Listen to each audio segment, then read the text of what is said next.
Mr. Chair, you do now have a quorum, so you can feel free to start the meeting at your convenience. Thank you. Thank you.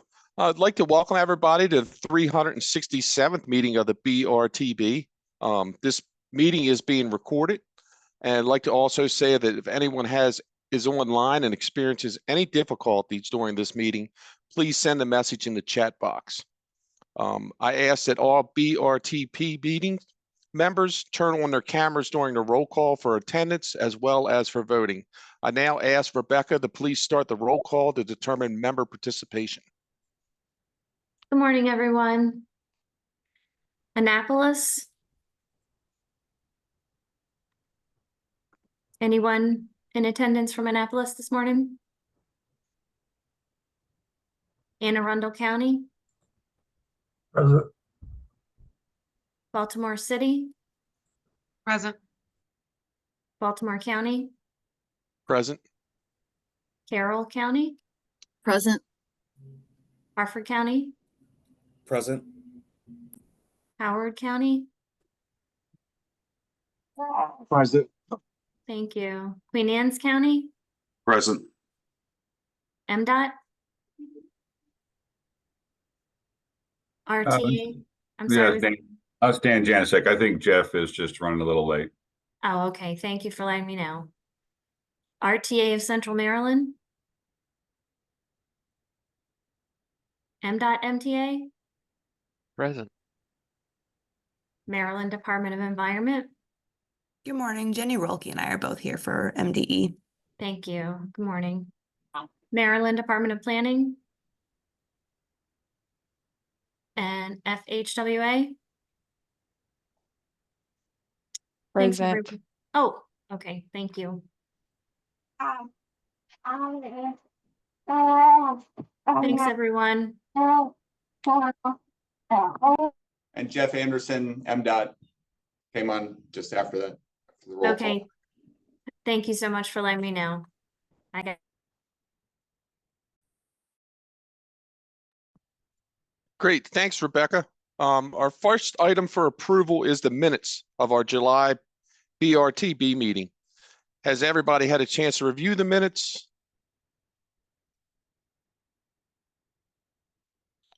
Hearing none, can I have a motion?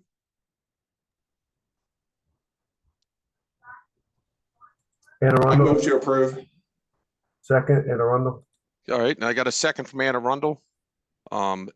Are there any edits from the members?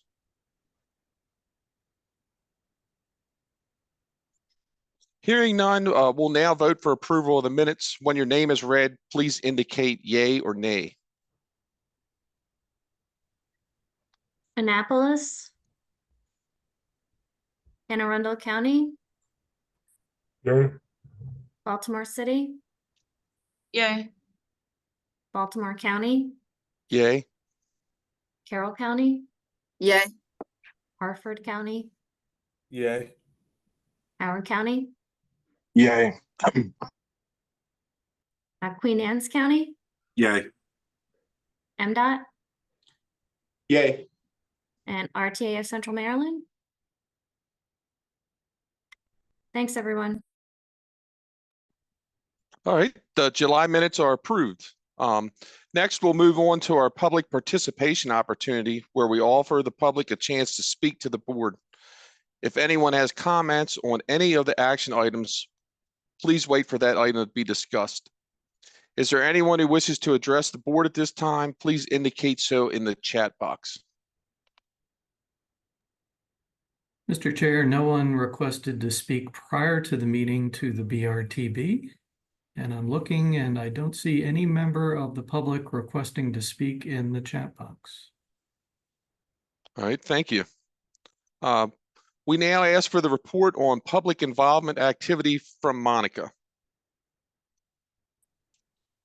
Good morning. So this month, I wanted to give you an update on the recent engagement activities. Next slide. The first project that I want to report on is the a 2-month engagement and community engagement initiative that we wrapped up at the end of July. It's called the Bikeable Baltimore Region Project. So I'm really excited to report we had hundreds of folks participate, and we had 161 folks fill out our survey that was on a story map that we put together. 249 comments were issued through our public input page, and we had over 110 subscribers. We hosted a range of community meetings throughout the region. We had 8 locations where we went out and talked to folks. We also had 2 virtual community meetings. And as I mentioned, we wrapped up phase 1 in July. We're reviewing all of the comments and all of the input that we received. Next slide. And so some of the feedback that we heard was there was an overwhelming support for a regional bike network. Folks felt that that it's important to them. So there was 93% of folks felt it was important. We also put together a draft vision, and 92% of folks supported the vision as it was written. And we did receive a number of comments on those that vision. So we'll review those to see what we can do. And then we asked folks what they thought would make a regional bike network a success. What would it look like? And so there were 6 themes that came up when folks were speaking, and one was about changing driver behavior towards cyclists. A lot of focus on safety and comfort. People are really interested in protected bike lanes. There's a lot of interested in having a network that connects people to places that they need to go, like jobs and hospitals and appointments, but also like social gatherings and that sort of thing. People want well-maintained paths and had concerns to make sure that what lanes are put in can be maintained. And they also, folks had an interest of making sure that the bike network could be integrated with transit in the region. Next slide. So we're working on getting all the full results of the community engagement posted online. We're studying all the data and reviewing all the comments now. We're planning on launching phase 2 in November. And so if folks are interested, you can scan that QR code and sign up for our mailing list. Otherwise, stay tuned. Also, coming up in October, we're going to be going out to the public again and talking to them about phase 3 of the Patapsco Regional Greenway Stony Run project. And in October, we're planning to share the final path where we think the Stony Run Trail would go, and folks can share their feedback on that. And we're also going to ask for their input on like what kinds of design elements would they like in the trail and things like that. So anyone who's interested can scan that QR code or sign up for the mailing list on the BMC Engagement Hub. That's all I have for this month. If there's any questions, you can please let me know.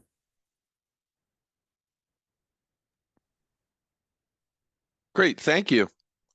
We now move on to our technical committee, and we'll have a report from Dan.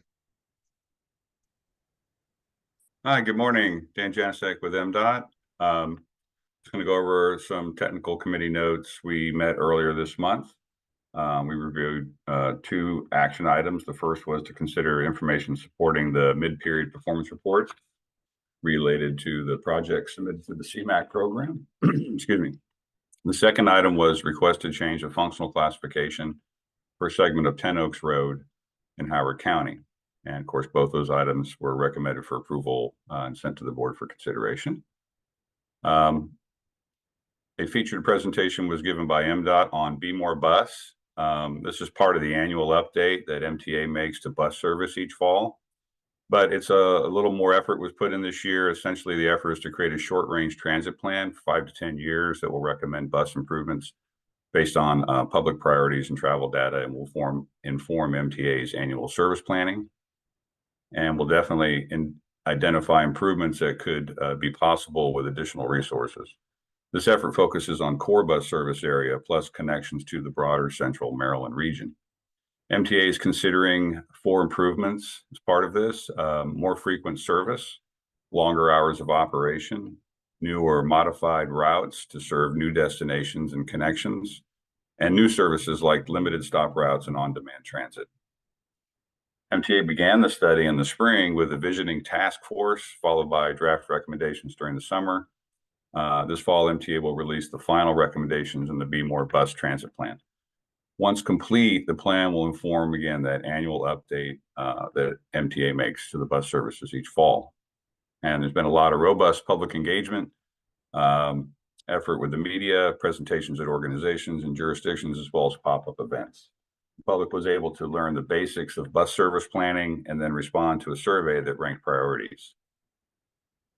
Another item, at the technical committee, the staff shared with members how to assess the new AMPO, which is the American Metropolitan Planning Organization, to portal called the MPO Institute. The portal provides online training programs for most staff, BRTB, and technical committee members. Currently, there are 2 featured courses, MPO 101 and federal funding. MPO will be adding additional content over time, and the classes are fairly rigorous with modules that total 11 hours of learning, recommended to take place over a few weeks. If you have any interns that are working for you today, this might be a good thing for them to look at. I know all of us have interns coming on this fall. If folks are AICP members, you can earn continuous maintenance credits. BMC is hoping to add locally generated videos, such as how to submit a project to the TIP, and this will build and be built out over time. The committee did go into closed session as well to discuss an upcoming RFP related to the carbon reduction and protect programs. And that's our report. Thank you. Very good. Thank you, Dan. We'll now move on to our action items. Ask Todd to please introduce the first action item.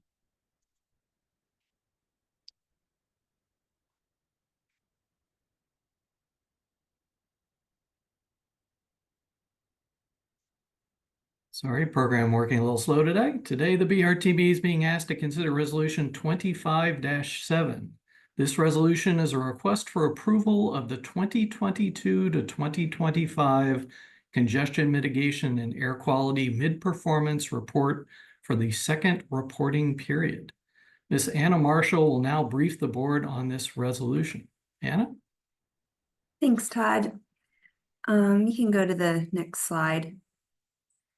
So the CMAQ performance measures, a little background about them. The MAP 21 and the FAST Act require performance measures for state DOTs and MPOs to assess traffic congestion and on-road mobile source emissions for the purpose of carrying out the Congestion Mitigation and Air Quality Improvement Program, also known as CMAQ.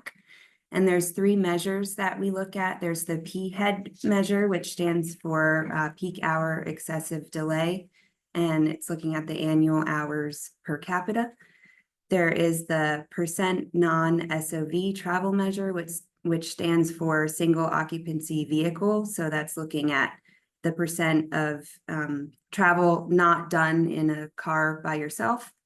And then there's the emission reduction measure, which is the 2- and 4-year total emission reductions for each applicable criteria, pollutant, and precursor. And since the Baltimore region is in ozone non-attainment, we specifically look at the VOC and NOx emission measures. Just a little overview of where we are in the process. So the first reporting period was from 2018 to 2021, and it's a 4-year period. And now we're in the second performance period from 2022 to 2025. And we are looking at, we're right in the middle of the mid-performance period progress report. And so we were tasked with looking at how we have done so far at meeting the targets and where we are in as a region for the 4-year targets. So the first measure here, we'll look at the PHEAD performance. So for some background, this traffic congestion is measured by annual hours of peak hour excessive delay per capita on the national highway system. And excessive delay is based on travel time at 20 miles per hour or 60% of the posted speed limit travel time, whichever is greater, in 15-minute intervals per vehicle. And after the first performance period, the per capita measure applies to population criteria to more than 200,000 people. So we, in our region, we have the Baltimore urban area and the Aberdeen urban area. And targets should be reasonable and based on analysis of trends and projections of future efforts. Trends are looked at using the RIDIS tool, and performance review and target setting is coordinated with MDOT. So for the first 2 years in our performance period, we, in the Baltimore region for 2023, we scored 14.8 annual hours, which was meeting the target directly. And for the Aberdeen area, we were actually above the target, 7.4 annual hours, and our target was 6.9 annual hours. So after coordinating with MDOT and reviewing and looking at the trends, it was decided to increase the 4-year target for the Baltimore region to 16.9 annual hours, up from 15.7, and for Aberdeen to increase it to 8.3 annual hours from 6.9. So those are those changes. Go to the next slide, thank you. The next one is the percent non-SOV travel. So this measure includes all surface modes of transportation that are not single occupancy vehicle, and it can also include travel avoided by teleworking. And the data is collected from the American Community Survey 5-year trends. And at this time, there is no changes recommended for the percent non-SOV measure because both regions, Baltimore and Aberdeen, overperformed. They exceeded the targets as shown by this 2022 trend here. So 30.7% non-SOV travel in Baltimore, 21.6% in Aberdeen, both exceeding the targets. The final measure is the emission reduction measure. And this one is looked at the MPO region, so the whole BRTB, not only the urban areas. And MPOs with a population greater than 1 million and with designated non-attainment areas are required to develop 2- and 4-year targets. The performance, in this case, there were 2 new projects for 2024. And the projects in our region are provided by MDOT through the FHWA public access system. And these performance measures assess emissions reduced from the CMAQ funded projects in kilograms per day. And for both NOx and VOC emissions, the performance exceeded the targets that were set. And so these projects helped reduce pollution more than required. And the 4-year target will be looked at in 2 years from now, but for now you can see the performance was for NOx was 73.47 kilograms reduced per day, and for VOCs was 6.98 kilograms per day.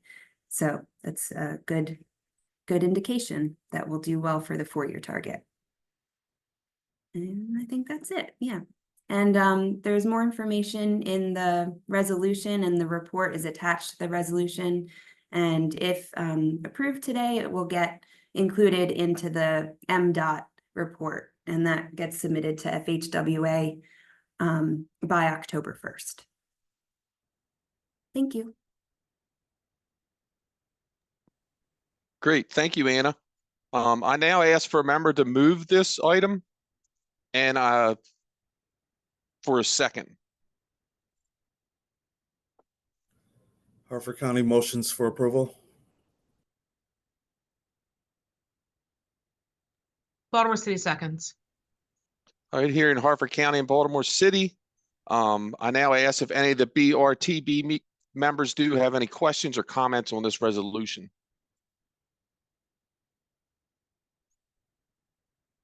Hearing none, we now ask that any member, those online Please indicate if you have any questions or comments in the chat box. Todd, does any member or public ask to speak on this item? Mr. Chair, there's currently no one requesting to speak on this action item. Okay, we now proceed to the vote. Again, with cameras on, when Rebecca reads your name, please indicate yay or nay. Annapolis, Anne Arundel County, Yay.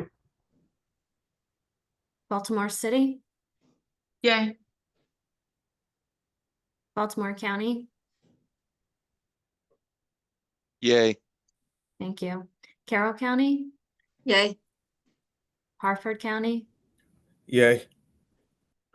Howard County, Yay. Queen Anne's County, Yay. MDOT, Yay. and RTA of Central Maryland. Thank you. Thank you, Rebecca. The resolution is passed. The next action item, please. Today, the BRTB is being asked to consider Resolution 25-8.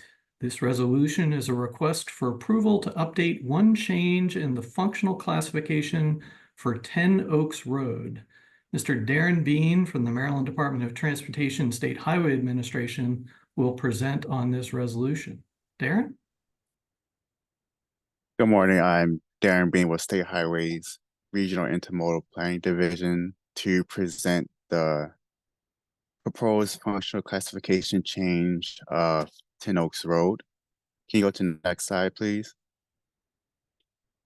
So we are looking to reclassify a portion of 10 Oaks Road that is currently classified as the local road from Philadelphia Road to Brighton Dam Road.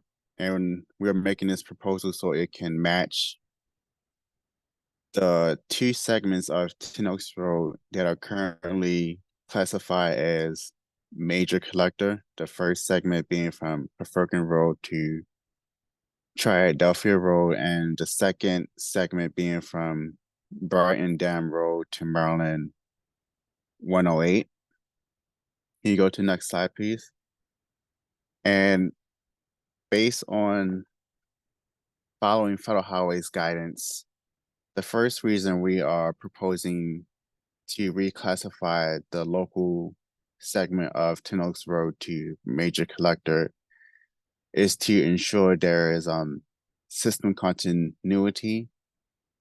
Federal Highway recommends that system continuity should be considered when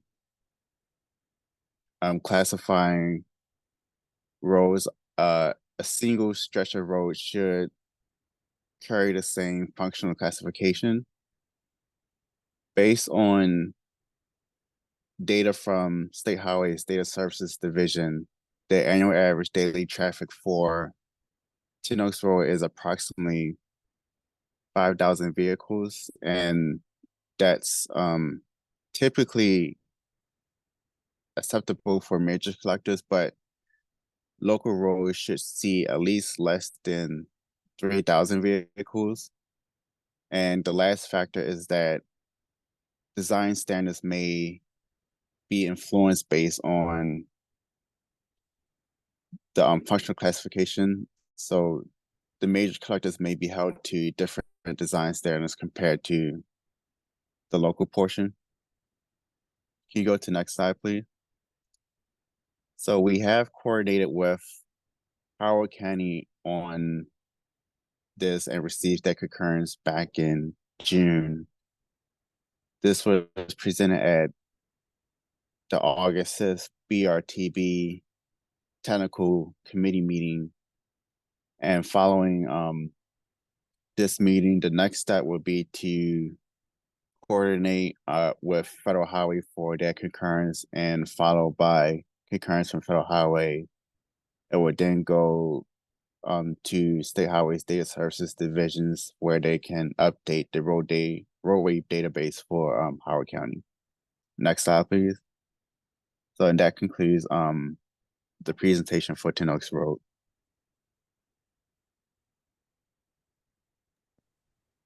Great, thank you, Darren. With that, I now ask for a member to move and a member to second this resolution.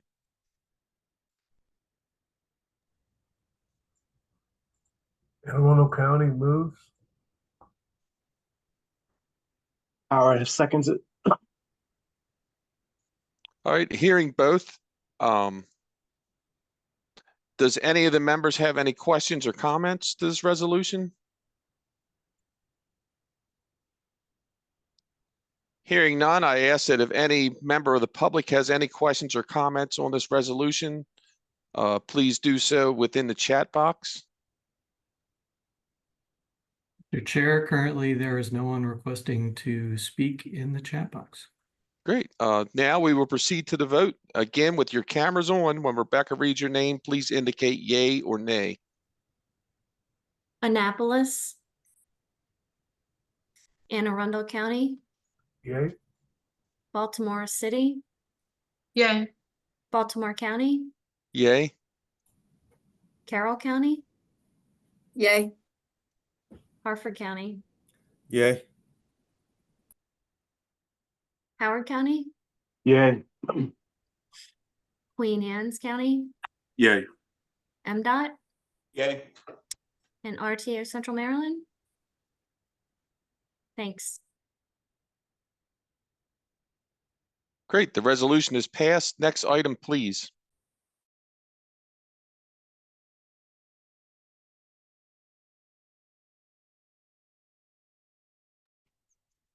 All right, with that, a briefing will be provided on the recently completed Joint Federal Highway and Federal Transit Administration certification review of the transportation planning process in the Baltimore metropolitan area. Ms. Jasmine Champion from Federal Highways will begin this briefing. Good morning. Do you all see my screen of the presentation? Yes, we can. All right, sounds good. I'm Jasmine Champion. As mentioned, I will be providing a presentation on Baltimore MPO TMA certification review closeout. You see listed here, division leadership for FHWA Maryland, which is Valeria Remizovia, and FTA Region 3, Teresa Terry Garcia Cruz.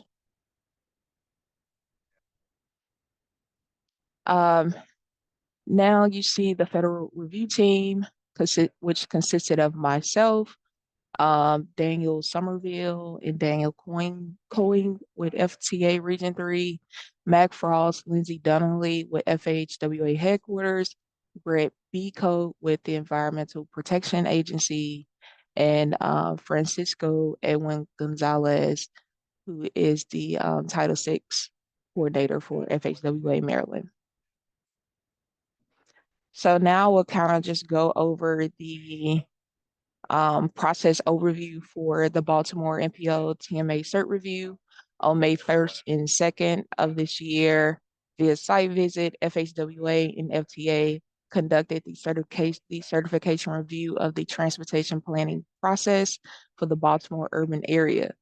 FHWA and FTA are required to jointly review and evaluate the transportation planning process for urbanized areas with a population of 200,000 or more at least every 4 years to determine if the process meets the federal planning requirements.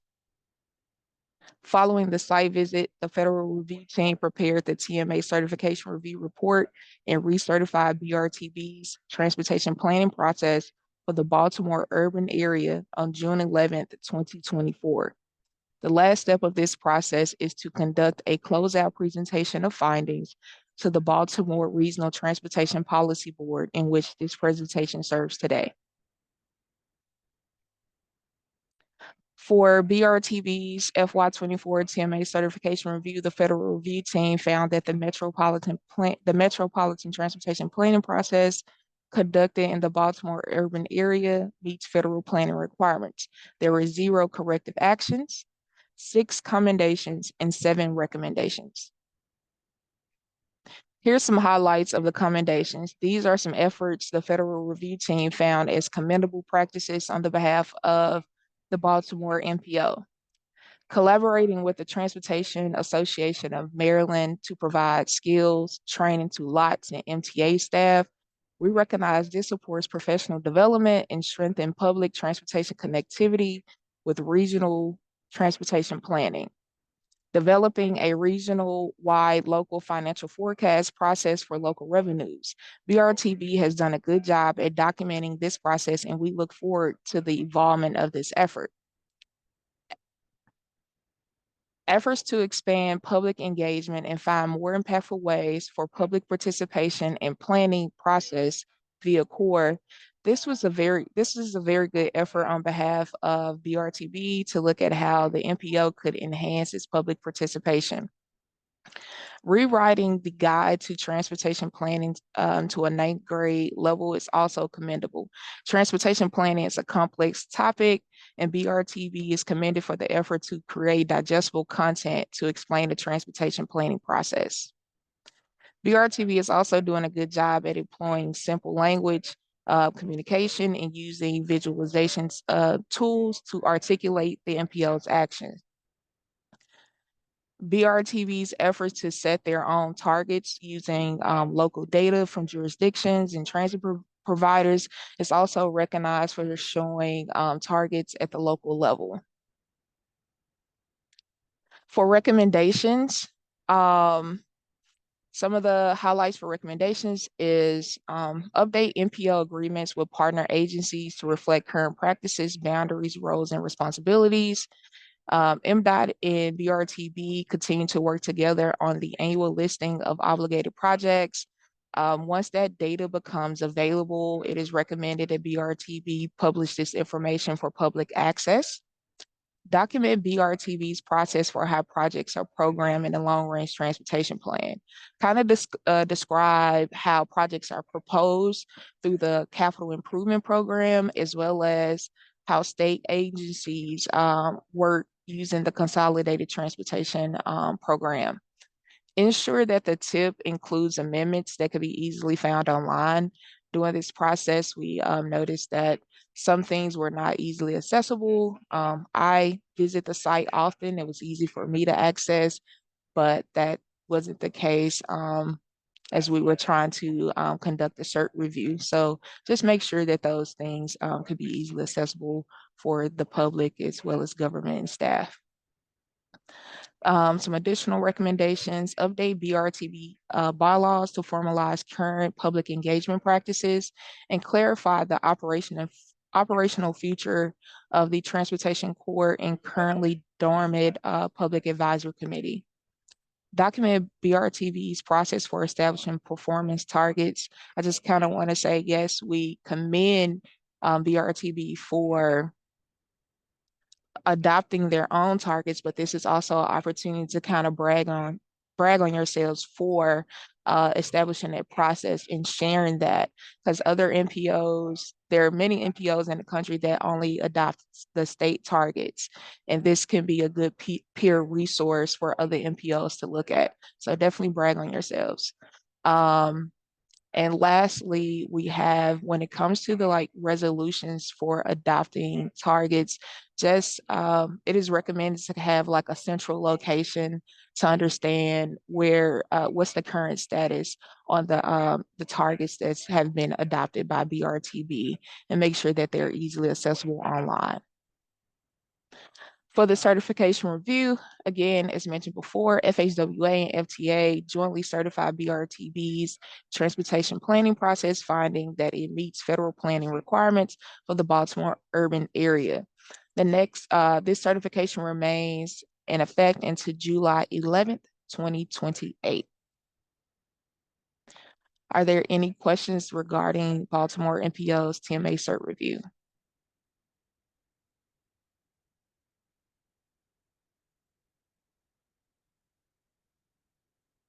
All righty, that's all I have. Thank you all. Great. Thank you so much, Jasmine. Is there any other business that needs to come before the BRTB?